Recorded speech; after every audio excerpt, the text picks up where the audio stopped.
Hello दोस्तों, student care YouTube channel पर आप सभी का स्वागत है। 29 नवंबर के करंट अफेयर्स की श्रृंखला में आज हम लोग डिस्कस करेंगे 29 नवंबर से रिलेटेड सारे इंपॉर्टेंट फैक्ट के बारे में और उससे करंट अफेयर्स के जो इश्यूज़ हैं उस इश्यूज़ पर डिस्कस करेंगे, उससे रिलेटेड क्वेश्चन को सॉल्व करेंगे और उससे रिलेटेड फैक्ट को भी जानेंगे। तो दोस्तों हमारे साथ वीडियो के अंत तक आप बने रहें और अगर अभी तक आप हमारे स्टूडेंट केयर फैमिली पर नए हैं तो पहले इस चैनल को सब्सक्राइब कर लें और बेल आइकन को भी दबा लें, क्योंकि हम इसी तरीके के क्लास रेगुलर बेसिस पर करंट अफेयर्स की आपके लेकर के आ रहे हैं। मैथ की क्लासेस भी आपकी रेगुलर चल रही हैं, तो आप हमारे साथ जुड़ करके अपने सभी कॉम्पिटिटिव एग्जाम्स की प्रिपरेशन अच्छे तरीके से कर सकते हैं। चलिए दोस्तों, हम लोग सीधा अपने टॉपिक पर चलते हैं और अपने पहले क्वेश्चन की तरफ मूव करते हैं।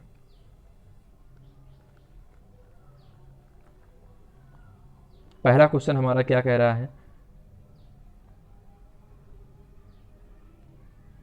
पहला क्वेश्चन कह रहा है, हाल ही में गुरु तेग बहादुर दिवस कब मनाया गया? हाल ही में गुरु तेग बहादुर दिवस कब मनाया गया? ए ऑप्शन दे रहा है 22 नवंबर, बी दे रहा है 24 नवंबर, सी दे रहा है 23 नवंबर, डी दे रहा है इनमें से कोई नहीं। तो आपका ऑप्शन क्या सही होगा? बी ऑप्शन सही होगा। गुरु तेग बहादुर दिवस कब मनाया गया? तो 24 नवंबर को मनाया गया गुरु तेग बहादुर दिवस। चलिए क्वेश्चन नंबर 2।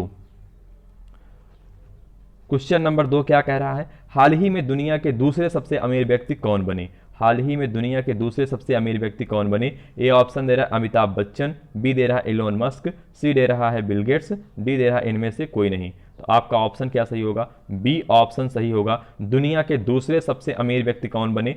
तो एलोन मस्क जी दुनिया के दूसरे सबसे अमीर व्यक्ति बने। आइए क्वेश्चन नंबर हम लोग 3 सॉल्व करते हैं।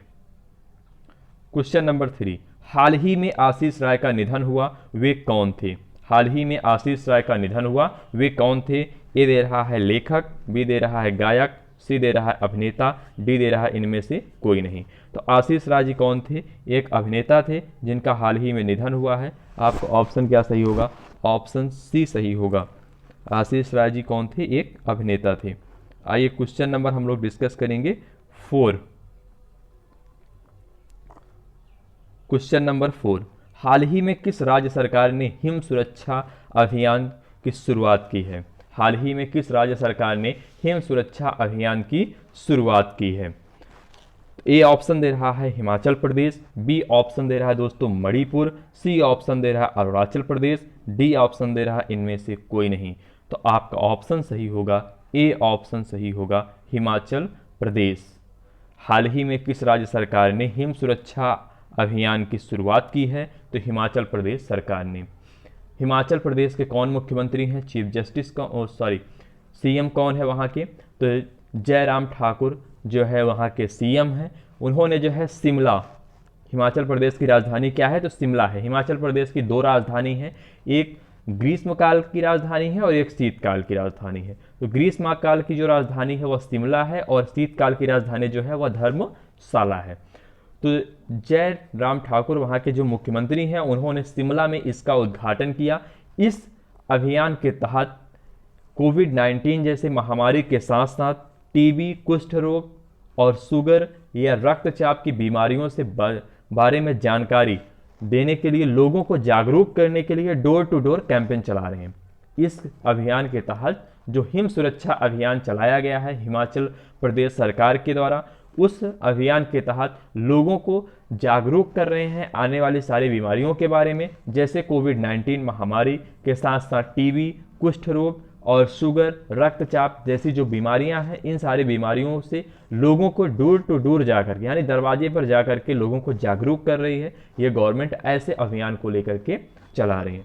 तो उससे रिलेटेड हमारी ये फैक्ट जानकारियाँ थी कि हिमाचल प्रदेश की राजधानी क्या है? हिमाचल प्रदेश की राजधानी है शिमला और धर्मशाला। ग्रीष्मकाल की राजधानी क्या है? तो शिमला है और धर्मशाला जो है शीतकाल की राजधानी है। वैसे एक ही राजधानी लोग जानते हैं लेकिन राजधानियां 2 हैं उसकी, आप लोग इसे याद रखेंगे। वहाँ के मुख्यमंत्री सीएम कौन है? चीफ मिनिस्टर जी कौन है? तो वहाँ के जो मुख्यमंत्री हैं जयराम ठाकुर हैं। इन्होंने ही जो है हिम सुरक्षा अभियान की शुरुआत की। कहाँ पर शुरुआत की? तो शिमला से ही इसकी शुरुआत की गई। चलिए दोस्तों, ये थी इसके बारे में, इस अभियान के बारे में एक छोटी सी संपूर्ण जानकारी। आपने ऑप्शन देखा कि ऑप्शन ए सही है, हिमाचल प्रदेश से इसकी शुरुआत की गई। चलिए क्वेश्चन नंबर 5, क्वेश्चन नंबर 5, हाल ही में किस देश के पूर्व राष्ट्रपति ममादू तंदजा का निधन हुआ? हाल ही में किस देश के पूर्व राष्ट्रपति ममादू तंदजा का निधन हुआ? ए दे रहा है नाइजर, बी दे रहा है मोरक्को, सी दे रहा है इथियोपिया, डी दे रहा है इनमें से कोई नहीं। तो ए ऑप्शन हमारा सही होगा नाइजर। तो पूर्व राष्ट्रपति ममादू तंदजा कहाँ के राष्ट्रपति थे? तो नाइजर के थे। नाइजर कहाँ पर स्थित है? यह अफ्रीका महाद्वीप में स्थित है दोस्तों। यह नाइजर कहाँ स्थित है? तो नाइजर अफ्रीका महाद्वीप में स्थित है। आप लोग इसे जानते रहें कि नाइजर किस जगह पर स्थित है। तो यहाँ पर यह जो है अफ्रीका महाद्वीप में स्थित है। इसकी स्थापना कब होती है? तो नाइजर की स्थापना दोस्तों होती है 3 अगस्त 1960 में। 3 अगस्त 1960 में नाइजर देश की स्थापना होती है और यह स्थित कहाँ है? अफ्रीका महाद्वीप में। यहाँ की कैपिटल क्या है? नियामी। यहाँ की कैपिटल क्या है? तो यहाँ की कैपिटल है दोस्तों नियामी। और यहाँ पर भाषा कौन सी बोली जाती है? तो यहाँ पर फ्रेंच भाषा, ऑफिशियल लैंग्वेज जो है वो फ्रेंच है। बाकी यहाँ पर उर्दू भी है और उसके बाद अरबी है। ये सारी लैंग्वेज नेशनल लैंग्वेज के रूप में है, लेकिन यहाँ पर जो है फ्रेंच लैंग्वेज ऑफिशियल लैंग्वेज के रूप में है।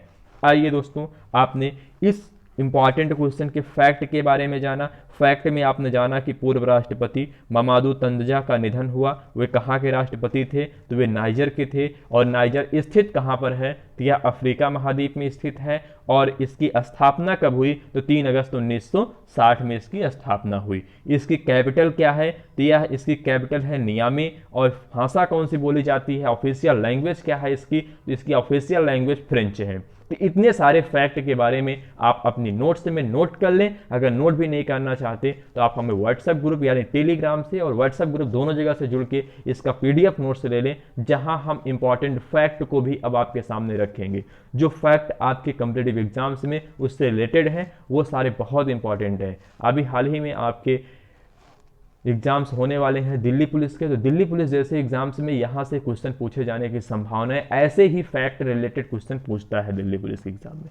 तो आप हमारे साथ जुड़ें और अपनी प्रिपरेशन को एक बेहतरीन तरीके से तैयार करें। चलिए, क्वेश्चन नंबर 5 के बाद हम लोग अब बात करेंगे क्वेश्चन नंबर 6 की। क्वेश्चन नंबर 6 की, हाल ही में भारत ने किस देश के लिए 100 से ज्यादा उच्च प्रभाव वाली परियोजनाओं की घोषणा की है?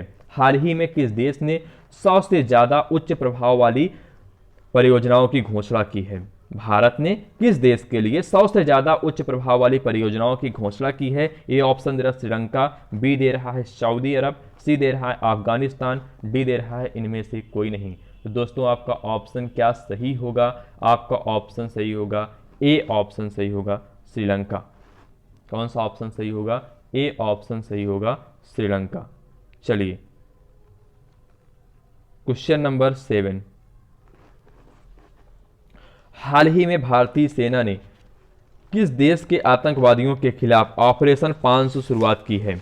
हाल ही में भारतीय सेना ने किस देश के खिलाफ ऑपरेशन आतंकवादियों के खिलाफ किस देश के आतंकवादियों के खिलाफ जो है ऑपरेशन 500 की शुरुआत की गई है? ए ऑप्शन दे रहा है बांग्लादेश, बी दे रहा है पाकिस्तान, सी दे रहा है अफगानिस्तान, डी दे रहा है इनमें से कोई नहीं। तो बी ऑप्शन सही होगा पाकिस्तान। चलिए, क्वेश्चन नंबर 8, हाल ही में फगवाड़ा मेगा फूड पार्क का उद्घाटन किसने किया? हाल ही में फगवाड़ा मेगा फूड पार्क का उद्घाटन किसने किया? नरेंद्र मोदी जी ने, बी दे रहा है नरेंद्र सिंह तोमर, सी दे रहा है पीयूष गोयल, डी दे रहा है इनमें से कोई नहीं। तो नरेंद्र सिंह तोमर, बी ऑप्शन आपका इसमें सही होगा नरेंद्र सिंह तोमर। तो फगवाड़ा मेगा फूड पार्क का उद्घाटन किसने किया? तो नरेंद्र सिंह तोमर। चलिए, क्वेश्चन नंबर 9, क्वेश्चन नंबर 9 क्या कह रहा है? हाल ही में अंतरराष्ट्रीय प्रकाशन संघ आईपीए के नए अध्यक्ष कौन बने? हाल ही में अंतरराष्ट्रीय प्रकाशन संघ आईपीए के नए अध्यक्ष कौन बने? ए ऑप्शन दे रहा प्रतीक मालवीय, बी दे रहा है नवनीत मुनोट, सी दे रहा है शेख बोडोल अल कासिमी, डी दे रहा है इनमें से कोई नहीं। तो आपका ऑप्शन क्या सही होगा? सी ऑप्शन सही होगा शेख बोडौल अल कासिमी। कौन सा ऑप्शन सही होगा? सी ऑप्शन सही होगा, शेख बोडौल अल कासमी। चलिए क्वेश्चन नंबर 10। क्वेश्चन नंबर 10, हाल ही में किस टाइगर रिजर्व बाघों की आबादी 2 गुना करने के लिए अंतर्राष्ट्रीय पुरस्कार जीता? हाल ही में किस टाइगर रिजर्व बाघों में दोगुना की आबादी दुगुना करने के लिए अंतर्राष्ट्रीय पुरस्कार जीता? पीलीभीत टाइगर रिजर्व, बी दे रहा है मानस टाइगर रिजर्व, सी दे रहा है बांदीपुर टाइगर रिजर्व, डी दे रहा है इनमें से कोई नहीं। तो आपका ऑप्शन क्या सही होगा? ए ऑप्शन सही होगा, पीलीभीत टाइगर रिजर्व। कौन सा ऑप्शन सही होगा? ए ऑप्शन सही होगा, पीलीभीत टाइगर रिजर्व। आइए क्वेश्चन नंबर 11, हाल ही में भारत सरकार ने कितने चीनी ऐप पर प्रतिबंध लगाया? हाल ही में भारत सरकार ने कितने चीनी ऐप पर प्रतिबंध लगाया? ए ऑप्शन दे रहा है 77, बी दे रहा है 82 यानी 82, सी दे रहा है 43 यानी 43, डी दे रहा है 48 यानी 48। तो कितने चीनी ऐप पर प्रतिबंध लगाया गया? तो 43 यानी 43। आपका ऑप्शन क्या सही होगा? सी ऑप्शन सही होगा, 43 चीनी ऐपों पर भारत सरकार ने प्रतिबंध लगा दिया है। आइए क्वेश्चन नंबर 12 यानी क्वेश्चन नंबर 12, हाल ही में द बैलेट ऑफ बॉलिंग नामक पुस्तक किसने लिखी? हाल ही में द बैलेट ऑफ बॉलिंग नामक पुस्तक किसने लिखी? ए ऑप्शन दे रहा है शशि थरूर, बी दे रहा है विनय सीतापति, सी दे रहा है रविरेंद्र जोशी, डी दे रहा है इनमें से कोई नहीं। तो आपका ऑप्शन क्या सही होगा? ए ऑप्शन सही होगा, शशि थरूर। आपका ऑप्शन क्या सही होगा? ए ऑप्शन सही होगा, शशि थरूर। चलिए क्वेश्चन नंबर 13। क्वेश्चन नंबर 13, हाल ही में केंद्रीय मंत्रिमंडल में लक्ष्मी विलास बैंक को किस बैंक में विलय को मंजूरी दे दी है? लक्ष्मी विलास बैंक को किस बैंक में विलय की मंजूरी दे दी गई है?